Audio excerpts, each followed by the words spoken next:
রাসূল সাল্লাল্লাহু আলাইহি ওয়াসাল্লামের ইজ্জতের উপর কেউ আঘাত করেছে, এরপরও দেশ নীরব, তখন আমার খুব মনে হয় আমার দাদার কথা, ফুলতুলি সাহেব থাকলে বিষয়টা ভিন্ন হতে পারত। ওই বেদুইনরা এসে আল্লাহর রসুলের ঘরের বাইরে দাঁড়ায়, আল্লাহ রসুলের ঘরের বাইরে ছোট্ট দেওয়াল আছে, দেওয়ালের পাশে দাঁড়িয়ে কি বলে, জুড়ে জুড়ে ডাক দেয়, ইয়া মোহাম্মদ উখরুজ উখরুজ, হ্যাঁ মোহাম্মদ বের হো বের হো বের হো, কথা আছে। এখন আল্লাহ রাব্বুল আলামিন তার রাসূলকে বলছেন, এটা ইয়া রাসূলুল্লাহ, যারা আপনাকে এইভাবে ডাকে আকসারুহুম লা ইয়াকিলুন, এদের বেশিরভাগের আকল নাই, আসলে আকলওয়ালা কোনো ব্যক্তি এইভাবে আপনাকে ডাকতে পারে না। তো আকলহীন ব্যক্তিরা আল্লাহর রসুলের সাথে এভাবে কথা বলে। আজকের যুগে যদি আপনি শিক্ষিত হয়ে রাসূল সাল্লাল্লাহু আলাইহি ওয়াসাল্লামের শানে এরকম কোনো শব্দ ব্যবহার করেন, এটা আল্লাহর রসুলের শানের খেলাফ, তাহলে আপনার শিক্ষার আর কোনো মান থাকলো? আজকের যুগে তো অতি শিক্ষিত মানুষেরাও আল্লাহর রসুলের শানে শব্দ প্রয়োগ করার সময় খেয়াল করেন না, যা ইচ্ছা শব্দ প্রয়োগ করে দেন। কোনো শব্দ হয়তো তার ইন কনটেক্সট ঠিক আছে, কিন্তু এই শব্দটাও ব্যবহার করা যাবে না। আচ্ছা, আমাদের নবী সাল্লাল্লাহু আলাইহি ওয়াসাল্লাম মেষ চড়িয়েছেন, নিজে বলেছেন। সাহাবীরা বলে, ইয়া রাসূলুল্লাহ আপনিও চড়িয়েছেন? রাসূল সাল্লাল্লাহু আলাইহি ওয়াসাল্লাম বলে, হ্যাঁ আমিও চড়িয়েছি, আমি কারারিতের বিনিময়ে কুরাইশদের মেষ চড়িয়ে দিয়েছি। কারারিত হচ্ছে ভাঙ্গা পয়সা, ওই যে টাকার নিচে যেটা, পয়সার বিনিময়ে। এই কনটেক্সট আমরা জানি, সহিহ হাদিস, কিন্তু তার মানে কি আমরা রাসূল সাল্লাল্লাহু আলাইহি ওয়াসাল্লামকে রাহাত বলতে পারবো? আল্লাহ রাব্বুল আলামিন নিষেধ করেন নাই, ইয়া আইয়ুহাল্লাযীনা আমানু লা তাকুলু রাঈনা ওয়া কুলু যুরনা ওয়াসমাউ। এমনকি সাহাবায়ে কেরাম তো রাসূল সাল্লাল্লাহু আলাইহি ওয়াসাল্লামকে নিজের আত্মীয়তার সম্পর্কের নাম ধরেও ডাকতেন না, যখন ডাকতেন ইয়া রাসূলুল্লাহ বলে সম্বোধন করতেন। আচ্ছা, এই তো কাহিনী আল্লাহ রাব্বুল আলামিন কেন আমাদেরকে শেখাচ্ছেন? কারণ হচ্ছে আল্লাহর ইরাদা হচ্ছে একটা উম্মত হিসাবে আমাদেরকে গঠন করবেন, আর উম্মত গঠন হওয়ার জন্য মধ্যখানে রাসূলুল্লাহ সাল্লাল্লাহু আলাইহি ওয়াসাল্লামকে রাখতে হয়। আল্লাহর রাসূলের তাজিম মহব্বত, ইশকে রাসূল হচ্ছে সেই সিমেন্ট, যে সিমেন্ট দিয়ে উম্মতকে জুড়ে রাখা যায়, অন্যথায় এই উম্মতকে অন্য কোনো কিছু দিয়ে জুড়ে রাখা যাবে না। ইন্নাল্লাযীনা ইয়াগুদ্দুনা আসওয়াতাহুম ইনদা রাসূলিল্লাহি উলাইকাল্লাযীনা ইমতাহানাল্লাহু أولئك الذين امتحن الله قلوبهم للتقوى। যারা রাসূলুল্লাহর সামনে তাদের আওয়াজকে নিচু করে ফেলে, যারা রাসূলুল্লাহর সামনে আওয়াজটাকে নিচু করে ফেলে, তাদের অন্তরকে আল্লাহ তাকওয়ার জন্য বাছাই করে দেন। সুবহানাল্লাহ, বাছাই করে নিয়েছেন। তাকওয়া কি জবরদস্তি আপনি হাসিল করতে পারবেন? হেদায়েত জবরদস্তি হাসিল করতে পারবেন? সম্ভব না। হেদায়েত দেওয়ার মালিক একমাত্র আল্লাহ। আর আল্লাহ বলছেন, জাস্ট রাসূলুল্লাহকে আদব করো, আমি আল্লাহ তোমার অন্তরকে তাকওয়া দিয়ে পরিপূর্ণ করে দেব। আর তাকওয়া অর্জনের জন্য কষ্ট করতেই হবে না। এরপরে বলেছেন আল্লাহ রাব্বুল আলামিন, লাহুম মাগফিরাতুন ওয়া আজরুন আযীম, এদের জন্য রয়েছে মাগফিরাত মানে আল্লাহর ক্ষমা, ওয়া আজরুন আযীম, এবং বিশাল বড় মহান প্রতিদান আল্লাহর কাছে কিয়ামতের ময়দানে। এরপরে আল্লাহ রাব্বুল আলামিন তার রাসূলের কাছে একদল মানুষের বর্ণনা দিচ্ছেন, বলছেন, ইন্নাল্লাযীনা ইউনাদুনাকা মিন ওয়ারাইল হুজুরাতি আকসারুহুম লা ইয়াকিলুন। কি হতো, আল্লাহর রাসূলের সাহাবীদের মধ্যে সবাই তো আর এক বরাবর নয়। সবাই কি এক বরাবর না? আল্লাহ বলেছেন, ইন্নাল লা ইয়াস্তাউই মিনকুম মান আনফাকা মিন ক্বাবলিল ফাতহি ওয়া কাতাল উলাইকা আযমু দারাজাতাম মিনাল্লাযীনা আনফাকু মিন বাদু ওয়া কাতালু। যারা মক্কা বিজয়ের আগেই ইসলাম কবুল করেছে, আল্লাহর রাহে সম্পদ খরচ করেছে, জিহাদ করেছে তারা, আর যারা মক্কা বিজয়ের পরে ইসলাম কবুল করেছে, এরা এক বরাবর নয়। কিন্তু বাকি সাহাবীদের মধ্যে ইন জেনারেল সংস্কৃতি, সভ্যতা, শিক্ষা, কথাবার্তা সব কিছুর দিক থেকেও অনেক বেশ কম ছিল। কোনো সাহাবীর মধ্যে আদব খুব বেশি। সাধারণত সাহাবী সবার মধ্যেই আদব আছে, কারোর মধ্যে অতিরিক্ত বেশি।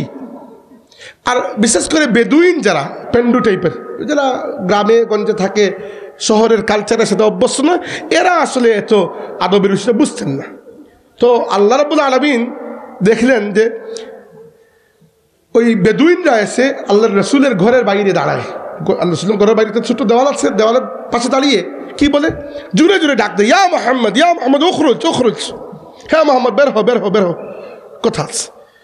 এখন আল্লাহ রাব্বুল আলামিন তার রাসূলকে বলছেন, এটা ইয়া রাসূলুল্লাহ, যারা আপনাকে এইভাবে ডাকে আকসারুহুম লা ইয়াকিলুন, এদের বেশিরভাগের আকল নাই, আসলে আকলওয়ালা কোনো ব্যক্তি এইভাবে আপনাকে ডাকতে পারে না। তো আকল আকলহীন ব্যক্তিরা আল্লাহর রসুলের সাথে এভাবে কথা বলে। আর আজকের যুগে যদি আপনি শিক্ষিত হয়ে রাসূল সাল্লাল্লাহু আলাইহি ওয়াসাল্লামের শানে এরকম কোনো শব্দ ব্যবহার করেন, এটা আল্লাহর রসুলের শানের খেলাফ, তাহলে আপনার শিক্ষার আর কোনো মান থাকলো? আজকের যুগে তো অতি শিক্ষিত মানুষেরাও আল্লাহর রসুলের শানে শব্দ প্রয়োগ করার সময় খেয়াল করেন না, যা ইচ্ছা শব্দ প্রয়োগ করে দেন। কোনো শব্দ হয়তো তার ইন কনটেক্সট ঠিক আছে, কিন্তু এই শব্দটাও ব্যবহার করা যাবে না। উদাহরণস্বরূপ সহিহ হাদিস রয়েছে, রাসূল সাল্লাল্লাহু আলাইহি ওয়াসাল্লাম বলেছেন যে প্রত্যেক নবীকে আল্লাহ রাব্বুল আলামিন প্রত্যেক নবীকে দিয়ে মেষ চড়িয়েছেন। এটা আল্লাহর সুন্নত। আল্লাহর সুন্নত বলতে আল্লাহ তার নবীদেরকে দিয়ে এই সুন্নত আদায় করিয়েছেন। কারণ কি? দুইটা কারণ। একটা হচ্ছে মেষ, ভেড়া, বকরি এগুলোর তাসিরের মধ্যে একটা মায়া দয়া থাকে, আর দুই নম্বর হচ্ছে উম্মতকে পরিচালনা করার একটা ট্রেনিং আল্লাহ পাক দিয়ে দিয়েছেন। আচ্ছা, আমাদের নবী সাল্লাল্লাহু আলাইহি ওয়াসাল্লাম মেষ চড়িয়েছেন, নিজে বলেছেন। সাহাবীরা বলেন, ইয়া রাসূলুল্লাহ, আপনিও চড়িয়েছেন? রাসূল সাল্লাল্লাহু আলাইহি ওয়াসাল্লাম বলে, হ্যাঁ, আমিও চড়িয়েছি। আমি কারারিতের বিনিময়ে কুরাইশদের মেষ চড়িয়ে দিয়েছি। কারারিত হচ্ছে ভাঙ্গা পয়সা, ওই যে টাকার নিচে যেটা, পয়সার বিনিময়ে। এই কনটেক্সট আমরা জানি, সহিহ হাদিস। কিন্তু তার মানে কি আমরা রাসূল সাল্লাল্লাহু আলাইহি ওয়াসাল্লামকে রাহাল বলতে পারবো? আল্লাহ রাব্বুল আলামিন নিষেধ করেন নাই, ইয়া আইয়ুহাল্লাযীনা আমানু লা তাকুলু রাঈনা ওয়া কুলু যুরনা ওয়াসমাউ? এমনকি সাহাবায়ে কেরাম তো রাসূল সাল্লাল্লাহু আলাইহি ওয়াসাল্লামকে নিজের আত্মীয়তার সম্পর্কের নাম ধরেও ডাকতেন না, যখন ডাকতেন ইয়া রাসূলুল্লাহ বলে সম্বোধন করতেন। আচ্ছা, এই তো কাহিনী আল্লাহ রাব্বুল আলামিন কেন আমাদেরকে শেখাচ্ছেন? কারণ হচ্ছে আল্লাহর ইরাদা হচ্ছে একটা উম্মত হিসাবে আমাদেরকে গঠন করবেন, আর উম্মত গঠন হওয়ার জন্য মধ্যখানে রাসূলুল্লাহ সাল্লাল্লাহু আলাইহি ওয়াসাল্লামকে রাখতে হয়। আল্লাহর রাসূলের তাজিম মহব্বত, ইশকে রাসূল হচ্ছে সেই সিমেন্ট, যে সিমেন্ট দিয়ে উম্মতকে জুড়ে রাখা যায়, অন্যথায় এই উম্মতকে অন্য কোনো কিছু দিয়ে জুড়ে রাখা যাবে না। এই উম্মতের মধ্যে নানা ভাগ বাটোয়ারা, এবং আমরা করি না এটা, কিন্তু জানি আছে। সেটা রাসূল সাল্লাল্লাহু আলাইহি ওয়াসাল্লাম বলেছেন এই উম্মতের মধ্যে ৭৩টা ফিরকা হয়ে যাবে, ৭২টা জাহান্নামীর মধ্যে একটা জান্নাতে। এরা কারা? মা আনা আলাইহি ওয়া আসহাবিহি, আল্লাহর রাসূল এবং সাহাবায়ে কেরাম যে পথে আছেন ওই পথে যারা চলবে এরা জান্নাতি। মানলাম, বুঝলাম। এই যে ফিরকা নাজিয়া যারা জান্নাতি, এদেরকে সাহাবায়ে কেরাম নাম দিয়েছেন আহলুস সুন্নাহ ওয়াল জামাআহ। এই আহলুস সুন্নাহ ওয়াল জামাআর মধ্যে আবার বিভিন্ন মাসলাক আছে, বিভিন্ন মাযহাব আছে, বিভিন্ন তরিকা আছে সব কিছু। প্রত্যেকের মাসলা মাসাইল অনেকটা আলাদা আলাদা, অনেকের কনসার্ন আলাদা। কেউ দেখেন শবে বরাত আসলে খুব উৎসাহ উদ্দীপনা নিয়ে আদায় করেন, কেউ করেন না, কেউ আবার বিরোধিতাও করেন। এক একজনের এক এক মাসলা। এই পুরো উম্মতকে যদি একসাথে আপনি রাস্তায় নামাতে চান, এই একটাই পদ্ধতি। এটা আমার অবজারভেশন, আমি নিজের চোখে দেখেছি। কোনো দুনিয়ার মধ্যে কোনো মানুষ যদি আমাদের নবী সাল্লাল্লাহু আলাইহি ওয়াসাল্লামের ইজ্জতের উপর আঘাত করে কোনো কথা বলে ফেলে, বেকার বেনামাজি হলেও রাস্তায় বেরিয়ে পড়বে না? এই সতর্কতা আমাদের মধ্যে, এই সতর্কতা ওদের মধ্যে আছে বলেই তো এখনো ইসলাম টিকে আছে। এই বাংলাদেশ থেকে বারবার তো ইসলামী তাহজিব তামাদ্দুনকে সরানোর পায়তারা করা হয়েছে, হয় না? এটা আমাদের পার্শ্ববর্তী হিন্দুত্ববাদী রাষ্ট্রের একটা প্রকাশ্য তাসাল্লুত আমাদের উপরে, সাংস্কৃতিক একটা আগ্রাসন আমাদের উপরে, আমাদের শিক্ষা ব্যবস্থার রন্ধে রন্ধে ঢুকানো হয়েছিল, হয় না এগুলা? কিন্তু প্রত্যেকটা বার, হ্যাঁ, প্রত্যেকটা মাসলায় প্রত্যেকে একমত হয়ে রাস্তায় নামে নাই।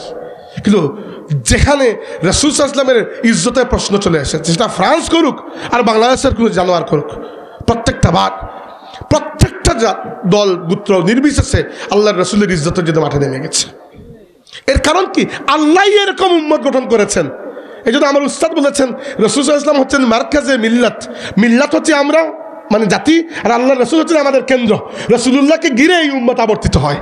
আল্লাহর রাসূলকে সরিয়ে নেন, মানে ফিজিক্যালি নাই, আল্লাহর রাসূলের ইজ্জত ও মহব্বতকে সরিয়ে নেন মধ্যখান থেকে, এই উম্মত একেবারে ব্যাঙের টুকরা টুকরা হয়ে বালির মতো ধসে পড়বে। এজন্য আমরা এই ক্ষেত্রে সর্বদা সজাগ। আর আমরা যারা ফুলতুলি সিলসিলার অনুসারী, আমরা তো একটু বেশি সজাগ থাকা উচিত না? কারণ ফুলতুলি সাহেব রহমতুল্লাহি আলাইহি তো জীবনের সবচেয়ে বড় কাজ যেটা কোরআন শরীফের খেদমতের পাশাপাশি তার সবচেয়ে বড় আরেকটা কাজ যেটা, সেটা হচ্ছে রাসূল সাল্লাল্লাহু আলাইহি ওয়াসাল্লামের ইজ্জত আজমতের ব্যাপারে তার মতো শক্ত পাহারাদার মানুষ এই জমিনে কম দেখা গেছে। আজকে মাঝে মধ্যে যখন এরকম কোনো পরিস্থিতি আসে যে রাসূল সাল্লাল্লাহু আলাইহি ওয়াসাল্লামের ইজ্জতের উপর কেউ আঘাত করেছে, এরপরও দেশ নীরব, তখন আমার খুব মনে হয় আমার দাদার কথা, যে ফুলতুলি সাহেব থাকলে বিষয়টা ভিন্ন হতে পারত। হ্যাঁ, এরকম সাধারণত হয় না, প্রতিবাদ করা হয়, সবাই করে। রিসেন্টলি এক জায়গায় দেখলাম আমি এখনো খুঁজে পাই না এরকম যে বাংলাদেশের কোনো একজন তথাকথিত কবি রাসূল সাল্লাল্লাহু আলাইহি ওয়াসাল্লামের শানে গুস্তাখি করেছে। যদিও এটা এত বড় হয় নাই, মনে হয় পুলিশ গ্রেফতারও করেছে বা কিছু একটা, কিন্তু এই যে ভয়টা তাদের মধ্যে কাজ করে যে আমরা আল্লাহর রাসূলের শানে কিছু বলে যেতে পারবো না, মুসলমানরা গলা টিপে ধরবে। দুনিয়ার মধ্যে উম্মতে মুহাম্মদ বলে যদি কিছু থাকে এই কারণেই টিকে আছে, নইলে আমরা হাজারটা মাসলা এই উম্মতকে ভেঙে টুকরা টুকরা এমনিতে করে দিয়েছে।